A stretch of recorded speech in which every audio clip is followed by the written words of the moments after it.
Sa araw na ito ay gagawa tayo ng calamansi water. Kasi dito sa ating bansa, mahal ang lemon. Kaya pwede na rin ang calamansi water. Paano ito ginagawa? Ganito po. Sa isang basong tubig, lagyan natin ng katas ng isang calamansi. Yan. Pwede nyo pong lagyan ng honey para mas masarap. Merong mga benepisyo sa kalusugan ang kalamansi. Ang isang kalamansi ay may taglay na 100 mg of vitamin C na makatutulong kapag kayo ay may sipon at ubo. Ang vitamin C para sa mabilis na paggaling ng sugat at para pangpalakas ng ating resistensya.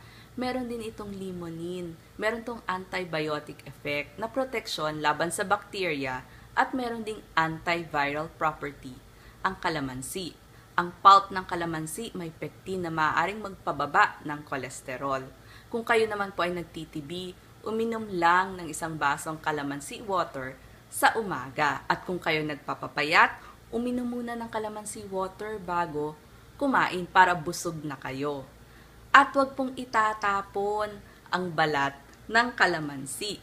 Kasi po, pwede po itong ikuskos sa mga magagaspang na balat at ito po ay kikinis. So sana po nakatulong ako sa inyo sa araw na ito. Thank you po.